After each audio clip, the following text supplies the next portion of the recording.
Morning, everyone, and welcome. Thanks so much for coming today, particularly at the room, but fun joining online. I think we've got more than 500 people taking part around the country, so it's fabulous to have everyone here. Just want to do a big shout out to all the people with lived experience and all the homelessness workers who are joining us. It's fabulous to have you taking part. So I'm Kate Colvin. I'm the CEO of Homelessness Australia, which is your national peak body for homelessness. And as we begin, I'd like to acknowledge the Wurundjeri people of the Kulin Nation, who are the traditional custodians of the land on which we gather today, and pay my respect to elders past and present. I also want to acknowledge all the First Nations people with us today. It's a particular pleasure to have representatives from Aboriginal Housing Victoria here, but I want to pay tribute to all the Aboriginal community-controlled organisations that are working on the front line of homelessness and delivering better outcomes for Aboriginal people.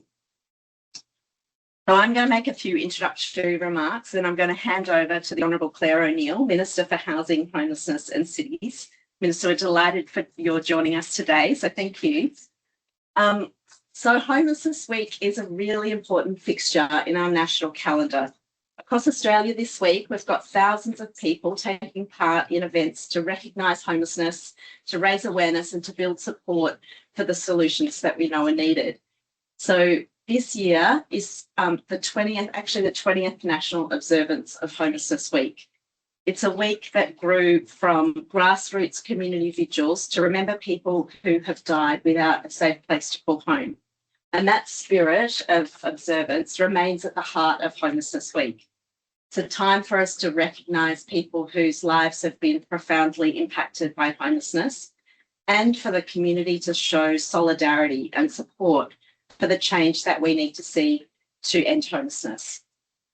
So in 2026, Homelessness Week comes as Australia is grappling with the worst levels of homelessness that we've seen in living memory.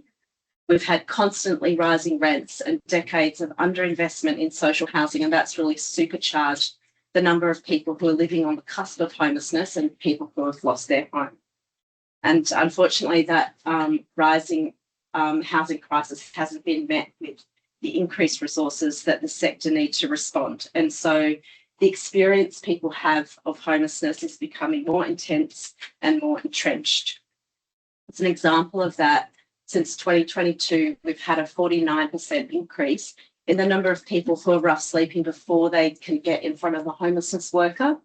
And because of that challenge of there not being enough low-cost rentals, and also transitional and crisis accommodation being full, we've also had a 45% increase in the number of people who are rough sleeping even after having homelessness support. Last year alone, we had more than 370,000 people who sought assistance and either couldn't get through the door of a homelessness service, or they did get in front of a homelessness worker, but then had to be turned away because the service had run out of the resources, either access to accommodation or specialist support that they needed. So I know that pressure is felt every day by people who are working on the front line, and it's really heartbreaking every time someone comes through the door and you don't have the resources to support them. Of course, it's also devastating for people who urgently need help that isn't there. But we know when homelessness workers are able to help, their work really changes people's lives. So I want to take a moment to acknowledge the incredible work of the homelessness sector during Homelessness Week.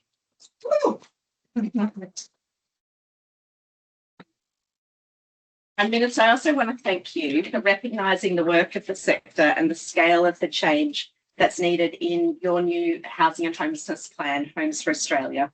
We were particularly pleased to see the inclusion of national outcomes to make homelessness brief and non-recurring, to close the gap in homelessness of First Nations Australians, and to increase the proportion of clients who achieve a stable housing outcome. And we know that none of those outcomes can be achieved without both housing and support. We also want to thank you for championing the sector's Home Time campaign and for delivering the Youth Housing Supplement. We've been really rapt to see the many commitments to social housing and crisis and transitional housing, and we know that those seeing more people in need get a home, so they're fantastic. And we particularly want to thank you for refunding the peak bodies that were defunded by the Abbott government. And I also want to note that only a few weeks ago at Labor conference, Labor pledged to increase the investment in social housing to the scale needed to address unmet need. So given that last year 82,000 households came to homeless services needing long-term housing and missed out, that's a pretty big, ambitious and important pledge. So these are all steps in the right direction. But while we have you, we've got 4 priorities put on your agenda and work with you on over the next year. So the first one is closing the gap in homelessness for First Nations communities by building far more social and Indigenous housing and by scaling up First Nations-led homelessness responses. The second is about addressing the barriers to safety that are faced by victim survivors of violence who experience other disadvantage, including poverty, because that's the group who are most likely to exit violence into ongoing homelessness. And to fix this, that means providing access to safe homes and also ongoing support for recovery, particularly for women with the most complex needs. We're also conscious that this is the year in which the government will renegotiate the mental health and suicide prevention agreement.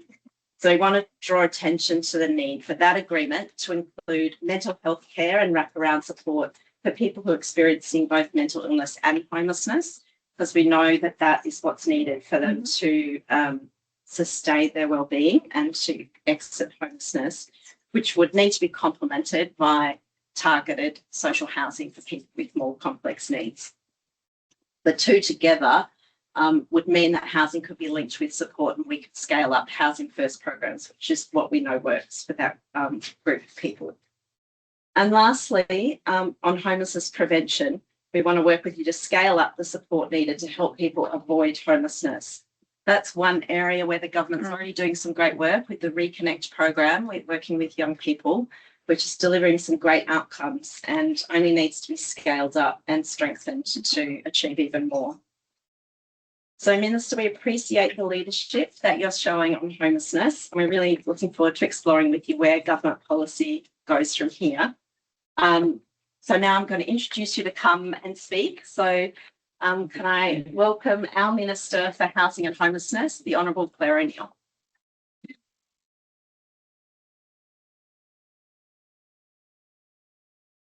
Morning. How are you guys feeling today? You see, all together, you look like you've got a big job ahead, but also happy to be here and working on it together. So it's a real privilege for me to be in the room with you today, and I want to thank you for having me. I want to acknowledge Kate and Francis for the incredible leadership that they're showing to me and to this sector.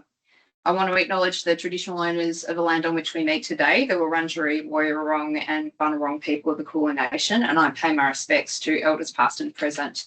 I acknowledge any First Nations people who are here in the room with us.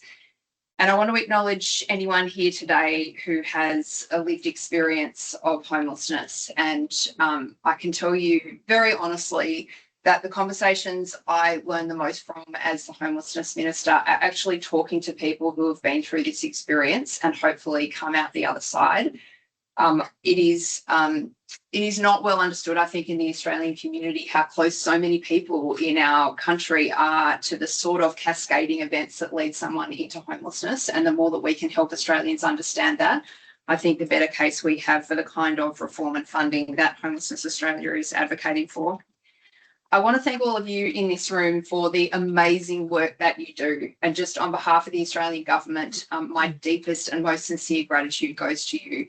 I know that for many of you, you get the brilliance and joy of seeing the people that you work with come through this system and recover. And people do recover because the human spirit is so much more powerful than we are willing to acknowledge. But I also know that for you and for the people that work with you, you're the ones who have to turn people away when there aren't enough services. And the powerful personal impact that has on you in your work when all of you got into this type of work to make a difference. I just want to acknowledge the pain that you experienced through that. We're working really hard to try to reform the system and rebuild a homelessness system for Australia that befits a beautiful, egalitarian, wealthy country such as ours, but we are only partway through that journey. So to Homelessness Australia, I was thinking about what I wanted to say this morning, and I have a speech which I will go through. But I just want to share with you a little bit of where I think we're at with this whole discussion. You have been with us on a journey where our government has taken the Commonwealth from doing almost nothing about the housing issues facing our country to being the most ambitious Commonwealth government on housing that we have had since the post-war period. And that is a very significant and very important transformation, but it's still not enough. I recognise it's not enough. I know you don't think it's enough. And I want you to know that Homelessness Australia are, amongst the best advocates that I've worked with in politics. They are here with us. They are trying to make a difference, but they're also very direct with me about the things that need to happen next. And I'm not at all surprised to arrive this morning after a budget that had some important things in it to find there's a to-do list waiting for me of the things that we're going to work on next. I know you understand this, but you've got big ambitions for what can change about housing in our country. Mine are bigger. I think this is a problem that our nation can fix, and I think that our government can do it, but we're not there yet. We're only partway on this journey, and I want to thank you for the faith that you have in me, and you probably see me using all the power and the opportunities I have to move us as close to that outcome as I can, and I'm really continuing that hard work as we go. You talked about National Conference, big, important discussion in the Labor Party about what the Commonwealth should be doing on housing. And I know all of you in this room will be pleased to hear that there is a strong position within the party that we need to build a lot more social housing, that the role of government should increase, and that more of that housing should be public housing. That is housing in many instances of last resort for people who are not going to get housed by the very important community organisations that we work with. So that gives you a little bit of a sense of where we're at. And now I want to talk about some of the things that Kate mentioned. And I think it's really important for us to start with a very simple idea. And that idea is that homelessness is not inevitable. We all know that from the work and the dealings that we have with people who fall into this situation in their lives. It isn't inevitable that a young person feels unsafe at home and falls through the cracks of support. It isn't inevitable that a woman escaping violence have no choices other than to be in a situation of danger or to be without a roof over her head. And it isn't inevitable that homelessness becomes the defining story of someone's life. These things happen because we make choices. As a community, we have made choices that have led us to where we are today. And the good news about that is that we can change the choices we make to create a different system. 2 years ago, I talked in Parliament as the first time as Housing Minister, and I spoke about the pressures across Australia's housing market that flow directly into the homelessness sector. You operate at the sort of the worst end of what you see of a big national housing crisis, which is affecting the lives of millions of people. And when rents become unaffordable, when vacancy rates go down to nothing, when there aren't enough social and affordable homes, then we see what we're seeing today, which is a very significant national issue of homelessness. Kate talked a little bit about the statistics, but all of you in this room know that behind every one of those numbers, there is a story of human tragedy. And it's a human tragedy that each has their own kind of personal dimensions, but they have a familiar kind of narrative to what goes wrong. It is often a big, significant life event, an illness, losing a job, someone who experiences an incident of violence, a marriage breakdown, then rent increases that can't be absorbed by the family. And often very quickly, these things can cascade into a series of negative events that wind up with a very ordinary person without a roof over their head for the first time. So I've met lots of people who go through this situation. I've also met lots of people who've come out of it, and they also have a very familiar story. It's a story that involves all of you in this room. It is a story of a support system that actually works when it's resourced correctly. And the people I meet and the stories they tell me about the transformative power of stable housing, they often leave me breathless. I often think about a woman I met in Sydney whose name is Georgia. She's a very powerful advocate now for homelessness and mental health, the kind of people, Kate, that you were talking to us about. She had a situation where she was sleeping rough at the very kind of worst homelessness that you can imagine. And she got 3 months of stable housing in a Sydney crisis centre. 3 months. She said it was the best day of her life. Can you imagine being in a situation where you're so desperate for stability that 3 months of social housing, 3 months of support is enough to change your life? And I asked her what changed when she got that news that she would actually have somewhere safe to sleep for a succession of weeks. And she said to me, I started to have good dreams again instead of only nightmares. What a powerful thing to understand. Now, that amazing woman who is still on a journey to finding the kind of stability that she desires, that we all desire in our life, she's turned her life around and now advocates for other people who need the kind of support that she was able to get. She's absolutely amazing. So some of the things that Kate talked about, I just want to touch on are about prevention. This is a real passion topic for me.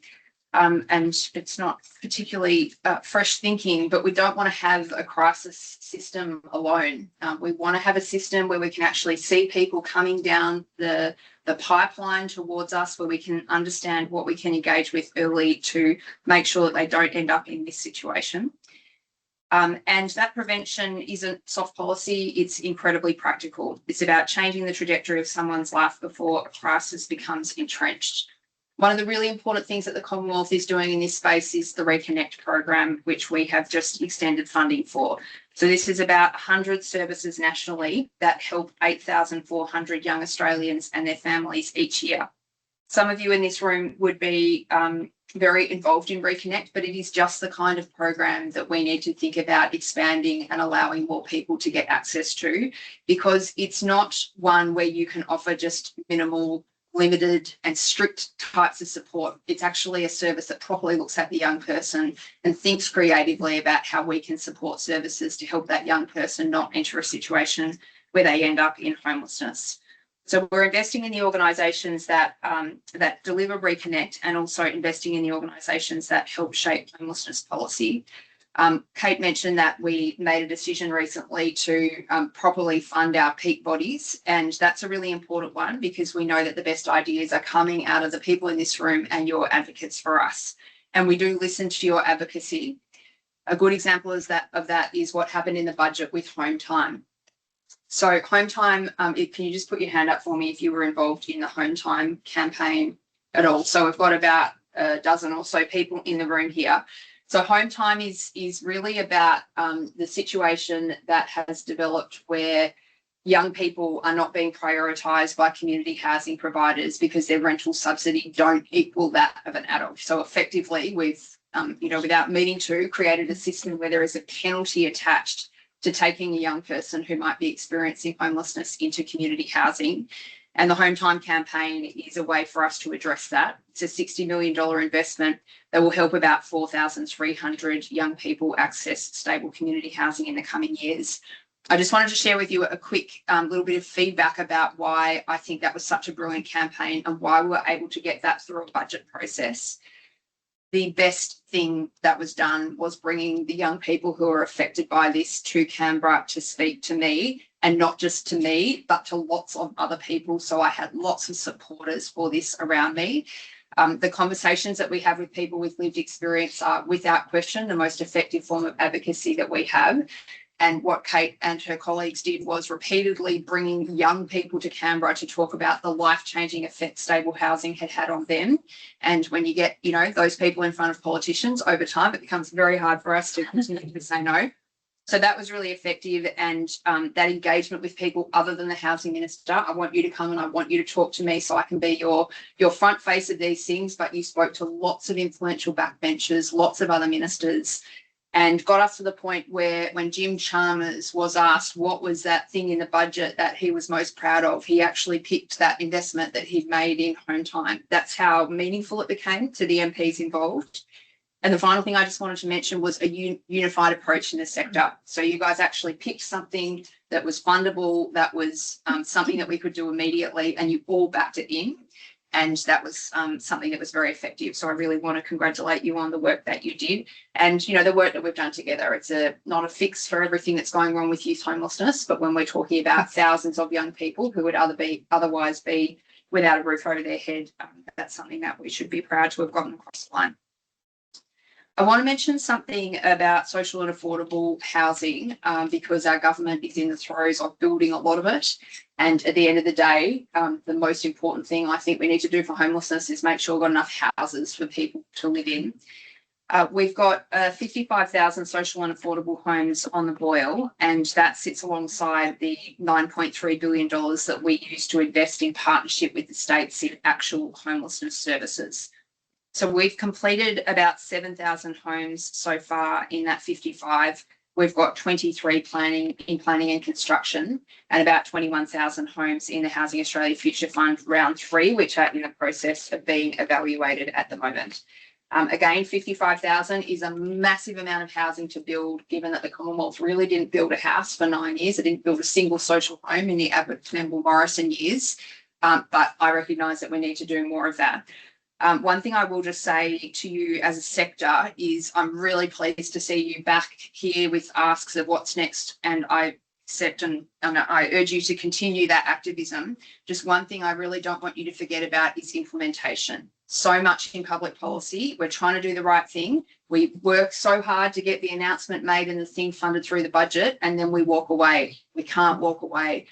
We're going from a situation where the Commonwealth did not build any housing, really, 373 homes in 9 years. We're trying to build 55,000 to mid-2029. And I just want you to understand the complexity, the difficulty of us making that happen and making it happen on budget and on time.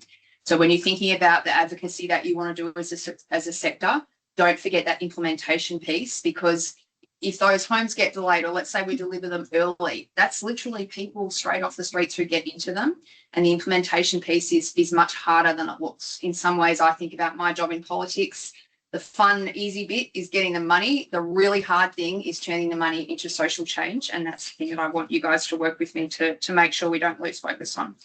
So just in conclusion, I love working with all of you in this room, and I really appreciate the way that you work with me, given how frustrated I know a lot of you must be with some of the things that go on. I know you can see the progress that we're making, and I know you want it to be bigger and faster and more, and I'm right there with you. We're working really closely in partnership, and I'm thrilled to be here with you this morning on Homelessness Week. And if I could just close by saying again, I really want to thank you for what you do. It is not hard. It is not easy work to do. And, you know, the things that you're dealing with involve huge challenge working in a sector that doesn't function in a way that any of us would want as Australians. We're making big progress, but still a lot more work to do. Thanks for having me this week.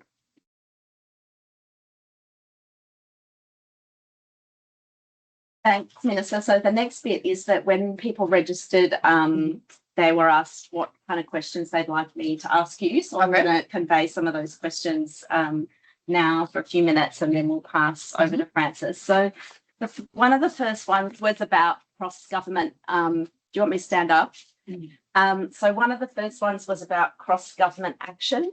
So it was great to see that was the importance of action across government was included in the national plan. And it's also a big focus in our strategic plan, partly because we can see how so much of people's passage into homelessness is because of policy across other areas of government. So we just wanted to ask you about where you see opportunities for action across the federal government to strengthen the supports that people might need to avoid homelessness or to get a better response to homelessness, and thinking particularly about mental health and family violence, because they're both undergoing reform at the moment.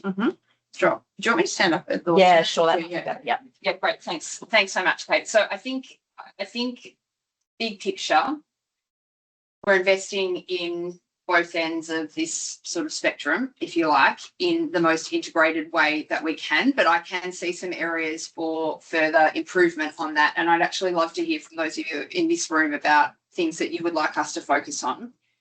So one thing that's been really helpful this term is bringing all these pieces of the housing portfolio together into my orbit. So if you were involved in housing policy in the last term under our government, because there isn't an established architecture in the Commonwealth to work on housing, you had people scattered all over the public service who were working on housing, and it was very difficult to get clean lines of authority and responsibility and implementation. And we have solved that problem by bringing everyone together. So the social and affordable housing that we're building is, I guess, at one end of this, and then at the other end we have big service commitments through the National Housing and through the NASH, the $9 billion agreement with the states and territories, and also through programs like Youth Connect. We've also got the youth housing incentive and other supports that sit in the social services portfolio. And I think we probably do have some opportunities to bring together the mental health piece into this a little bit more tightly. So, Kate, it would be great to talk to you a little bit more about what you think that looks like. Mark Butler, obviously, is the health minister. He's very alive to these issues, but if there are ways that we can better integrate the thinking that's done in those portfolios, I'd love to hear about it. Yeah, beautiful. Thank you. Maybe we'll talk about that another time. So another question is around next steps for young people. So it was really fantastic to see the youth supplement in the budget, but a lot of questions coming through were about how we can do more to prevent youth homelessness. So I'm just wondering if you've what you think the next steps are around youth homelessness. Yeah, sure. I mean, the answer to a lot of the next steps questions comes back to the point I was making earlier, which is that we've got these really big commitments to build more housing, and the hard work of that is making the dollars into new homes and getting them into the hands of people who need them. And I really don't want to undercook how much of my work and focus that is at the moment. Lots of you have got, long involvement in government. If you just announce a bunch of money and then go off onto the next thing, then the thing you hoped you would achieve won't happen. Life's just not like that. I mean, some of you are probably working with community housing providers. Think about just the challenge for their organisations of going from, some of them not having built much housing before to suddenly managing very large contracts on very large projects. That's a big task for them, and it's a big task for the Commonwealth. So I think the single most important thing we need to do is get that 55,000 homes delivered and get it delivered on time, and that is going to be really, really hard to do. So on the youth side, obviously part of that housing will go to young people.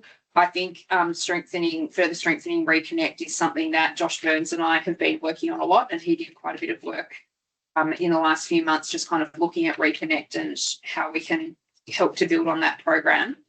And so with youth homelessness, and indeed with the broader opportunities for the sector just generally, the big watershed moment is going to be when the NASH is renegotiated. That's our agreement with the states and territories. The vast majority of homelessness services are run and funded and decided through the state end of that agreement. But the kind of whole way that works is something I'm thinking a little bit about at the moment. And if you're thinking as a sector about just where's that next focal point for you, I would be really thinking about that as the next, we know there's going to be a big policy moment there, and that's where I think we need to focus a bit of thinking and effort. Thank you. That sort of nicely segues to the next question, which is about making what works, programs that work like really business as usual. So there's quite a lot of questions about how we take programs like Housing First, which is, intensive housing, housing and intensive support ongoing, business as usual, and potentially the NASH is one way of doing that. So we're wondering if you can reflect on, I noticed in the National Housing and Homelessness Plan that reform of the NASH was kind of one of the priorities. So what you're thinking about what might be possible in a revised NASH? I probably wouldn't get into just where I think it can change, only that I can see that it can change. And that's an agreement that is a little bit of a ways off of being renegotiated. But if you're not in this policy quite as deeply, this is an agreement the Commonwealth makes with states and territories every 5 years. And it is effectively joint funding of all homelessness services in Australia. Mainly, the Commonwealth gives the money and the states spend it. But in the last agreement, we started to add in a few additional asks, such as quarantining certain amounts of money for homelessness funding. And if you've worked in government a lot, there's a lot of history and a lot of issues with these agreements, these big sort of long-term agreements with the states and territories. I think this is going to be a really important moment for us to just stand back and ask what's working and what's not about homelessness services in Australia. And that includes just resourcing, of course, but also what are we funding, how are we funding it, what are we asking of the states and what are they asking of the Commonwealth. And I think that will be a really pivotal moment. You asked about what works. When we are thinking about getting the answer to that question, you, the sector, are probably our best source of expert advice. So I would just be thinking about what you want to do as a sector to kind of bring out what you know, showcase those things that are really working, and make sure that that's understood by governments around the country, state and federal. And that'll be a really good starting point for us in thinking how we move this forward. Thank you. Well, I think we probably need to wrap up the questions there. So can we all thank the Minister? Thank you.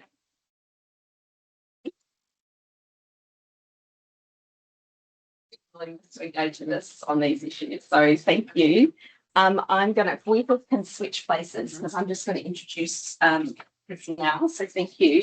So I'm now going to, so one of the areas that we've touched on today is the next phase of the National Plan to End Violence Against Women and Children. So I'm now going to invite our Chair of Homelessness Australia, Frances Crimmins, who's also the CEO of YWCA Canberra, to share some brief reflections on the sector's priority for the second action. So over to you, Frances.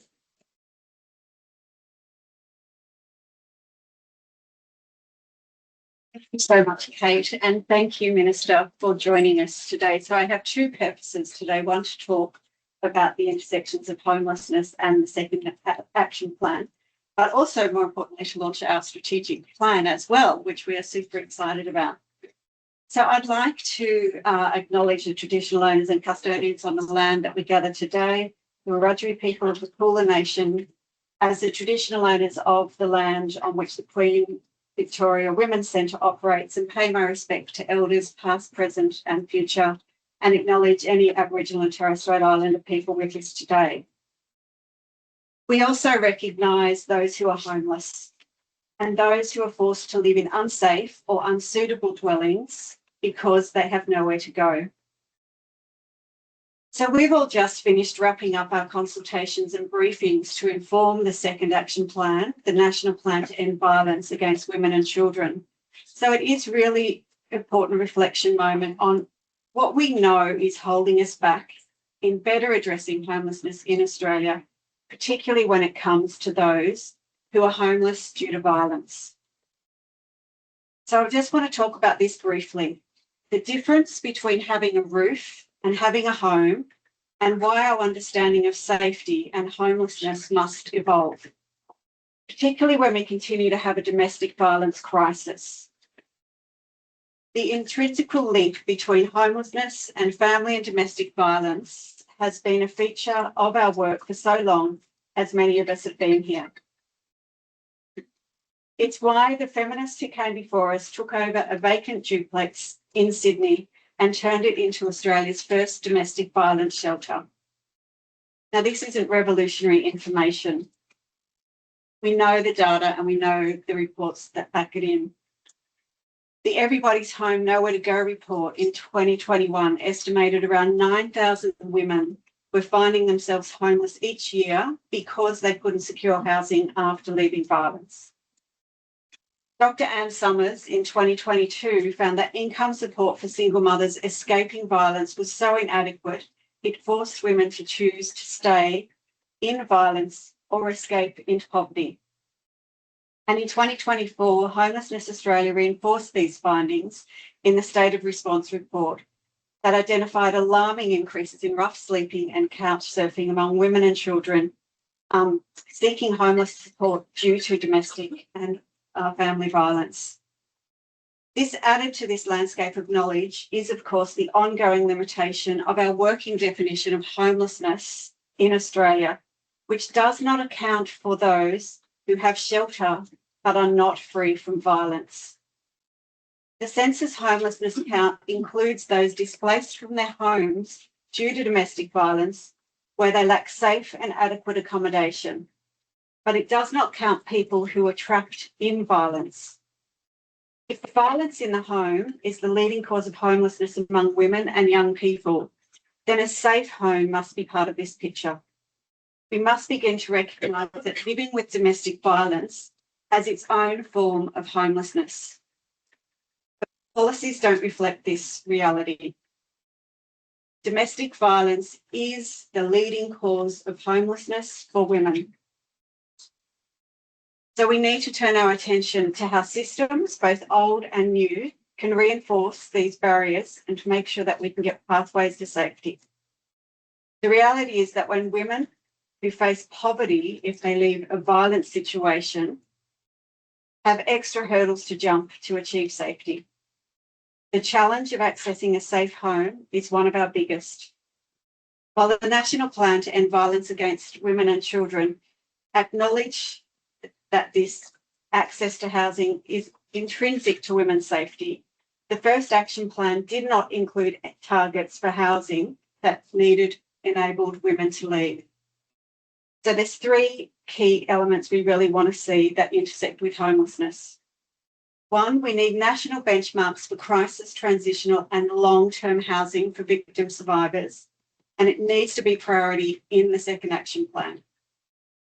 These benchmarks need to set clear expectations around timeframes for accessing housing, the availability of culturally safe and appropriate services, and the level of support required to sustain that tenancy. And it must also include measurable outcomes and public reporting so we can see where systems are working and where they're not. The second investment is housing investments must also include funding for wraparound support and not just capital for new housing. A house is critical, but it is only one part of the response. Without skilled workers, without trauma-informed support, without financial, legal and social assistance, we are not setting survivors up to sustain that housing. The more trauma and disadvantage that women experience, the more important ongoing support to their recovery journey is really vital. If we want people to move from crisis to stability and from stability to safety, then our systems need to reflect the full reality of what that journey requires. And lastly, we need women to have an adequate independent income so they can build a life free from a reliance on a man's income. This means increasing income support and crisis payments available to women leaving violence, addressing income support entitlements for women on temporary visas escaping violence, and because our systems shouldn't trap women in violence by making poverty the guarantee if they flee. So as I said, today also marks a milestone for Homelessness Australia. And as Chair, I'm delighted to launch our new strategic plan, which we have many copies of for everybody here, on behalf of the board.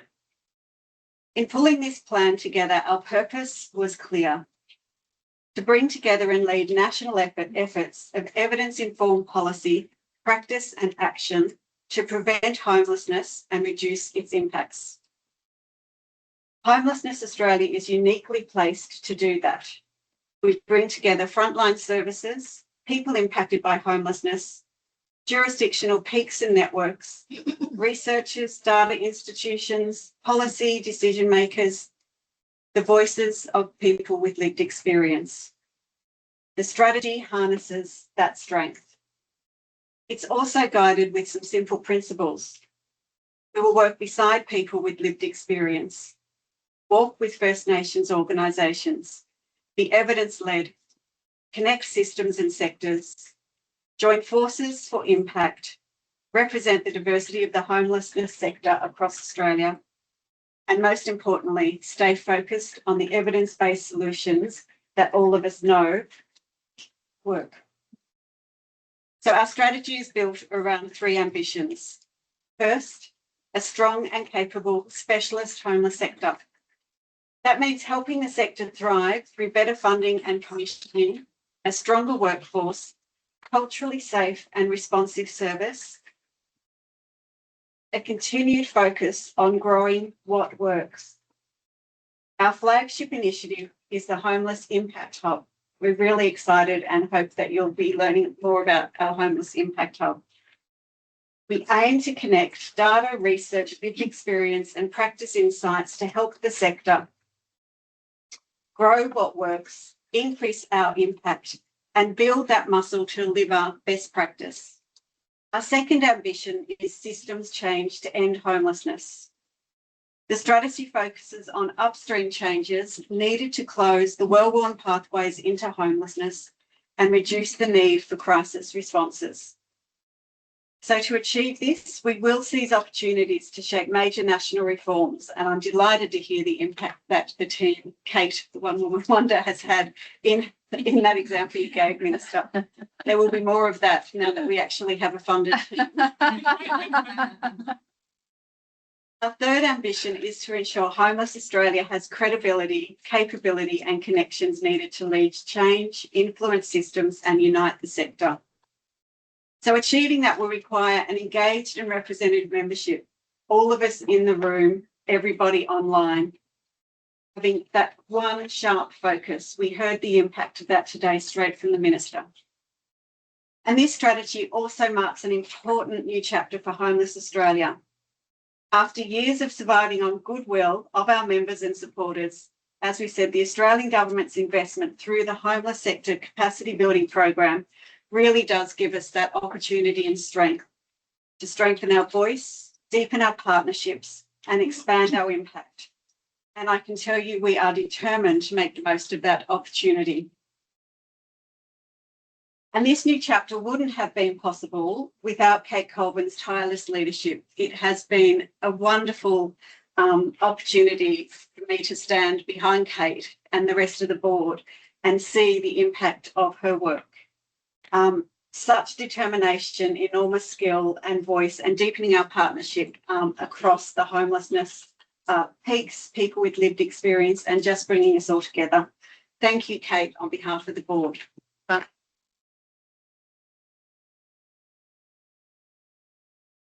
So delighted with that funding to be able to officially welcome 2 new team members. So Bonnie Shimchak, who you would have met as we came in, and Natalie Cole to the Homeless Australia team. We're delighted to actually welcome you and have more people working with us. And no board writes a strategy like this on its own. And it has been shaped by all of our members and supporters across Australia. And we really want to thank you all for taking the time to give us that feedback through the many questionnaires that we've been sending out. We do hope that you see what you put into those forums and into that feedback in this plan. We do look forward to working shoulder to shoulder with you all and bringing it to life. So despite the scale of the challenge, we are optimistic. Together, we can shift from crisis to prevention, from services under pressure to systems that work, and from ad hoc responses to coordinated evidence-based action. Now, Minister, we would be really delighted if you would join us, Kate and me, in officially launching Homeless Australia's strategic plan. Right.